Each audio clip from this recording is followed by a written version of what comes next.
cầm đi mà một nó sẽ ra bị liên phong hay liên nghĩa phong hay ngày này cứ màu đậm bồn rồi tây đấy nó sẽ ra đó khai này cứ đó khai tập thùng chẳng hay cái dương mình hai rồi như phua được cho này cô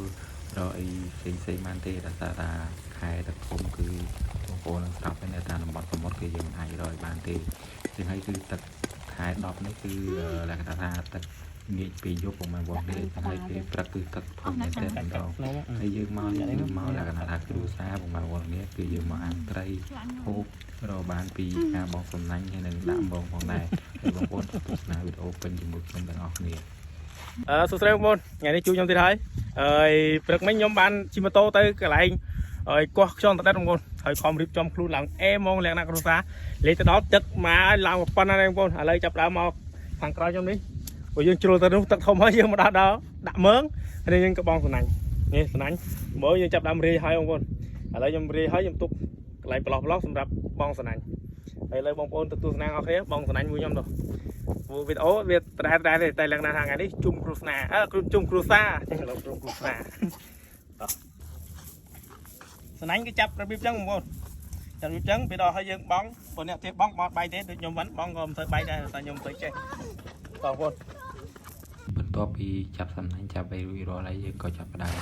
anh vô tại đó hơi sầm nanh đi đâyคือខ្ញុំបងលក្ខណៈថាបង្អើត្រីដើម្បីឲ្យត្រីវាមិនជាប់មុនទេthìយើងបងលក្ខណៈថាតំបន់នេះគឺនៅវាលក្ខណៈថាដី AFG ของเราวันนี้จะนั่งវាស្នាម X ចឹងហើយគឺយើងបងភាគច្រើនគឺវាអត់ចូលទេដោយសារតែវាដីខ្ពស់ទាប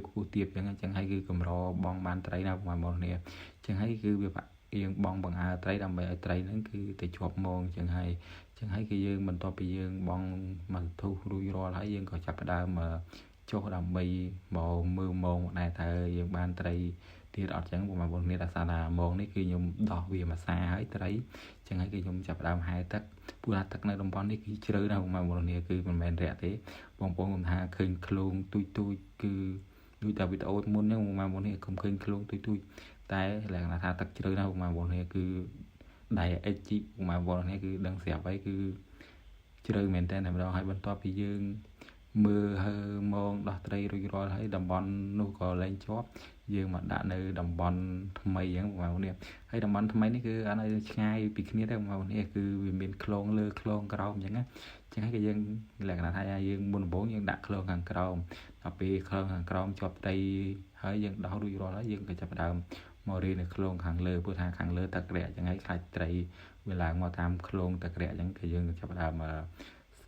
សាវាហើយយើងចាប់ដើមមករៀននៅខាងលើវិញម្ដងហើយនេះដែរគឺជាត្រីម្រេចដែលយើងរកបានប្រហែលបងនេះគឺត្រីជាប់មងហើយត្រីម្រេចបងប្អូនអរគ្នាគឺយើងរកបានស្រស់ចេះហើយអាំងភ្លាមនេះចេះគឺឆ្ងាញ់មែនតើម្ដងហើយ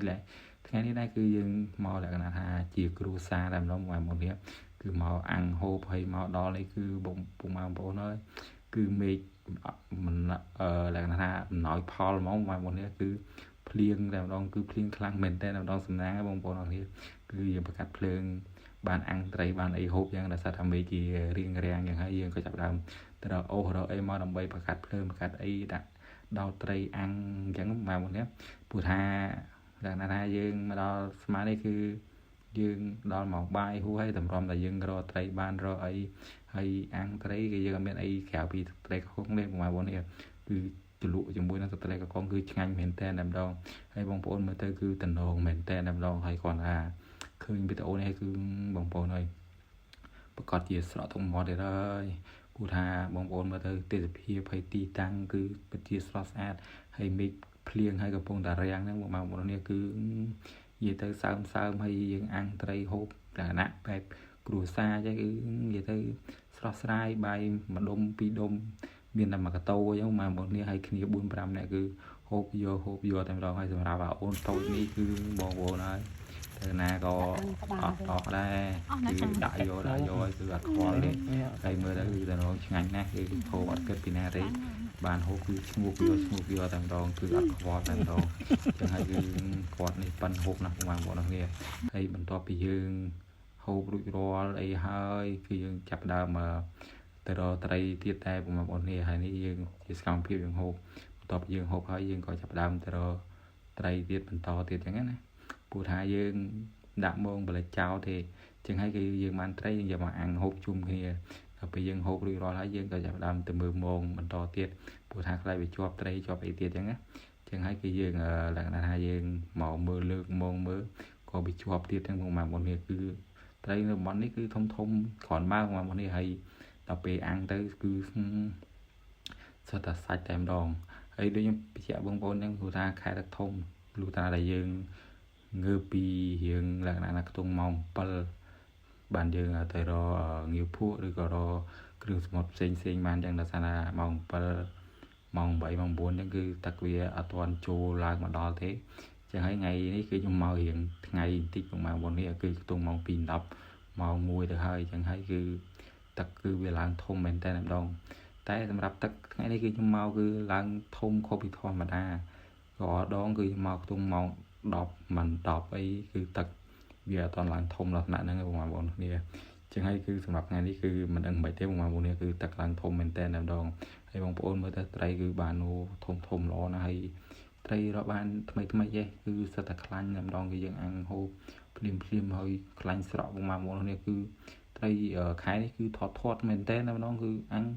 ហូបគឺស្រក់ខ្លាញ់តក់តែម្ដងហើយជាមួយនឹងត្រីកោះកុងហើយបាយដែលយើងវិចមកទៀតបាយកកបងប្អូននេះគឺឆ្ងាញ់មែនតើម្ដងហើយនេះអូនតូចចាំយកត្រីបងប្អូននេះគឺមិនថាដូចនេះទេចំណាប់ដែរបងប្អូននេះបើថាហូបមិនទាន់គាត់ទេត្រីយកតាធំឯងបងប្អូននេះត្រីទុយគឺអត់ហូបទេហូបតាធំទេហើយហូបត្រីទូចមាន3 4តែម្នាក់ឯងបងប្អូននេះហើយត្រីធំเอาទូគាត់ទៅ2អី1អីហ្នឹងទៅគាត់ទៅគាត់ចេះទៅដើមទេហើយវីដេអូខ្ញុំគឺមានតែប៉ុណ្្នឹងទេអរគុណច្រើនសម្រាប់បងប្អូនទស្សនាផងដែរ